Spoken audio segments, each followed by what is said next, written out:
So hello everyone, welcome back to my channel Maina. तो आज मैं ले आई हूँ आपके लिए एक न्यू वीडियो जिसमें हम स्टार्ट करने वाले हैं from trade to territory the company establish power, जो आपका क्लास 8th का हिस्ट्री का चैप्टर है, उसके इंपॉर्टेंट क्वेश्चन आंसर। उससे पहले अगर आपने समरी चेकआउट नहीं करी है, जो मैंने फुल चैप्टर कवर करा है इन 10 मिनट्स एंड ऑल्सो MCQ, तो आप जाके चैनल पे देख सकते हैं एंड इसके बाद इस वीडियो को आप आगे फर्दर कंटिन्यू कर सकते हैं।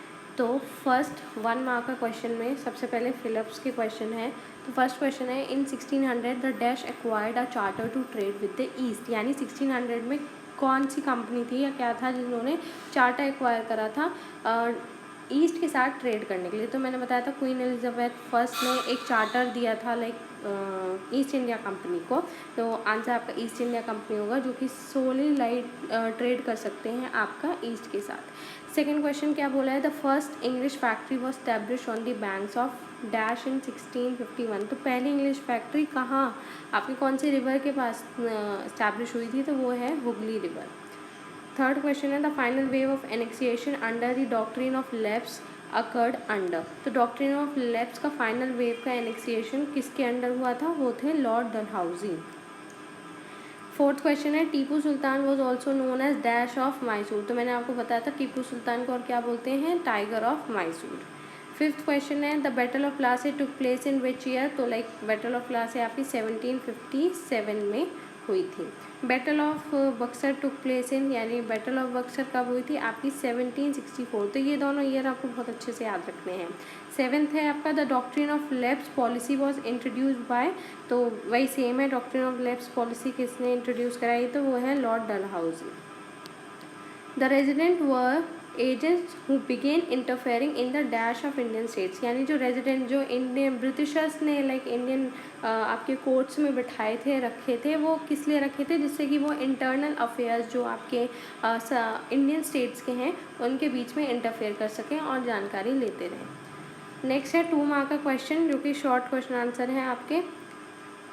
फर्स्ट क्वेश्चन है, what was the benefit of the charter granted to the East India Company in 1600। यानी जो चार्टर ईस्ट इंडिया कंपनी को दिया था क्वीन एलिजाबेथ फर्स्ट ने इन 1600, उसका क्या बेनिफिट रहा। तो इसका बेनिफिट क्या था, it granted the company exclusive right to trade with the east, यानी इन्होंने कंपनी को एक्सक्लूसिव राइट दिए कि वही ईस्ट के साथ ट्रेड कर सकते हैं, कोई और कंपनी नहीं करेगी। और इससे क्या हुआ, उनका कॉम्पिटिशन बाकी इंग्लिश ट्रेडिंग कंपनी से कम हो गया।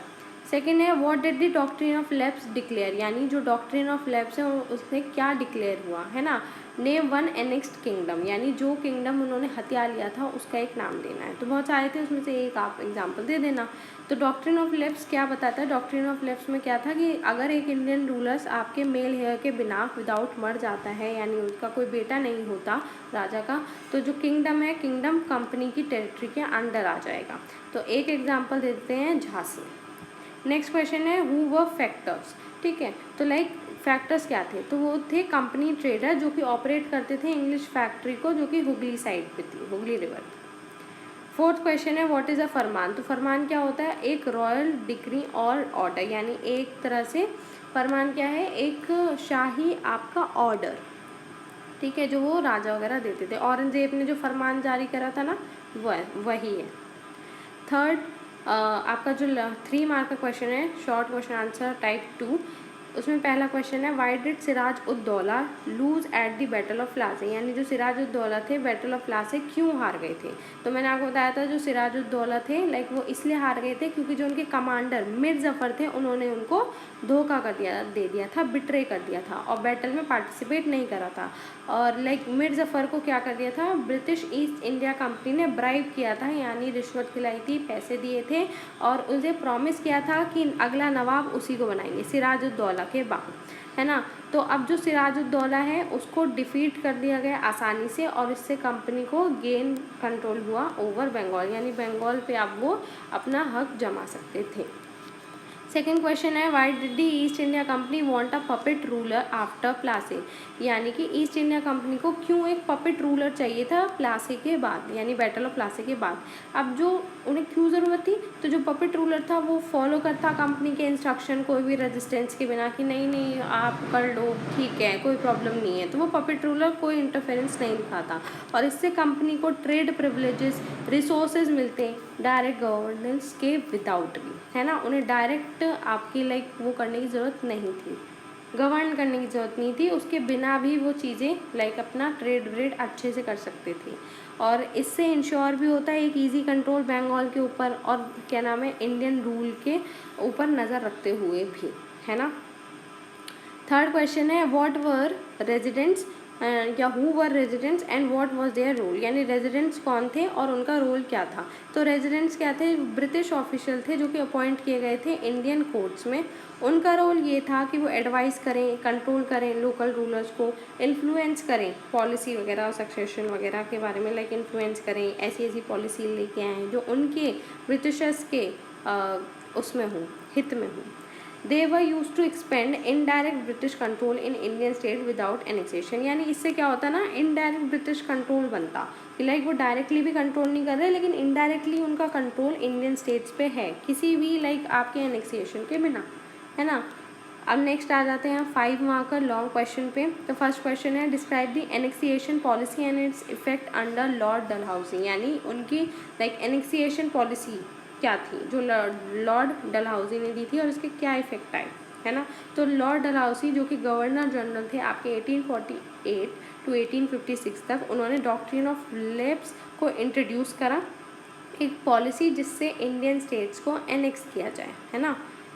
इसमें क्या था, अगर रूलर आपके नेचुरल मेल हेयर के बिना मर जाता है तो किंगडम डायरेक्टली कंपनी को दे दिया जाता है ना, उनके हाथों में पावर आ जाती है।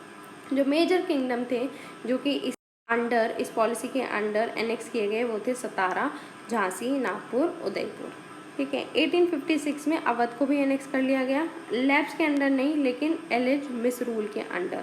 इसमें क्या हुआ, बहुत ज़्यादा एंगर वगैरह इंडियन रूलर्स के अंदर आया कि लाइक ये कैसे कर सकते हैं, ऐसे क्यों हथिया रहे हैं, क्यों मिसयूज़ कर रहे हैं पावर का, है ना। ये पॉलिसी की वजह से, ये policy one of the main reason थी, one of the main cause था 1857 के रिवॉल्ट का। नेक्स्ट क्वेश्चन है discuss the company expansion through subsidiary alliances and residents after the battle of Buxar, यानी हमें डिस्कस करना है कंपनी के एक्सपेंशन को जो कि सब्सिडरी अलायंस के थ्रू कंपनी ने कैसे एक्सपेंड करा, कैसे ग्रो करा, और जो उनके रेजिडेंट्स थे बैटल ऑफ बक्सर के बाद तक उन्होंने कैसे एक्सपेंड करा बेसिकली। तो जब उन्होंने बैटल ऑफ बक्सर जो कि 1764 में हुई थी वो जीती, तो जो ब्रिटिश ईस्ट इंडिया कंपनी है उन्होंने क्या अडॉप्ट करा, पॉलिटिकल स्ट्रैटेजीज अडॉप्ट करी जिससे कि इंडियन स्टेट्स को वो कंट्रोल कर पाए। अब जो कंपनी थी, कंपनी ने दीवानी राइट्स अपने गेन करे बंगाल पे, बिहार पे, उड़ीसा पे, है ना। मतलब इनके पास क्या था, हक था कि वो रेवेन्यू वगैरह कलेक्ट कर सकें। अब जो इंडियन रूलर्स थे उन्हें फोर्स किया गया कि वो सब्सिडरी अलायंस को एक्सेप्ट करें, मतलब जो ब्रिटिश ट्रूप्स हैं उन्हें अपनी टेरिटरी में रखें और उनके मेंटेनेंस के लिए पे करें। अगर वो ये चीज़ नहीं कर पाते, है ना, या किसी फॉरेन बंदे फॉरेन रिलेशन बनाते हैं किसी आर्मी के संग, किसी दूसरे के संग, अपनी आर्मी या विदाउट ब्रिटिश अप्रूवल कुछ भी करते हैं वो काम, है ना। कोई लड़ाई नहीं कर सकते, कोई कुछ नहीं कर सकते वो विदाउट ब्रिटिश अप्रूवल, ठीक है। उन्हें वो चीज़ लाइक मेंटेन करनी पड़ती थी और अगर वो नहीं करते थे तो लाइक उन्हें क्या करा जाता था, उनकी टेरिटरी को पार्ट ऑफ टेरिटरी उनकी स्नैच कर ली जाती थी। अब जो रेजिडेंट्स है, रेजिडेंट्स कौन थे, रेजिडेंट्स वाई जो मैंने आपको बताया था अपॉइंट किए थे कोर्ट्स में, जो गाइड करते थे, ये मैनिपुलेट करते थे डिसीजन को कि नहीं अच्छा ये वाली पॉलिसी करते हैं, ये नहीं ये करते हैं, है ना। तो इन स्टेप से कंपनी को हेल्प हुआ, जो उन्होंने पावर अपनी गेन करी, लाइक एक्सपेंड करी अपनी पावर, और वो लाइक प्रॉफिट कमाते गए और उन्होंने पावर गेन करी विदाउट एनी डायरेक्ट एनेक्सिएशन इनिशियली, यानी कि विदाउट कोई भी डायरेक्ट हमला करे, डायरेक्ट हथियाया किसी टेरिटरी को, उसके बिना भी इन्होंने काफ़ी ज़्यादा एक्सपेंशन कर लिया था थ्रू सब्सिडरी अलायंस। तो आज की क्लास के लिए बस इतना ही रहेगा। Thanks for watching.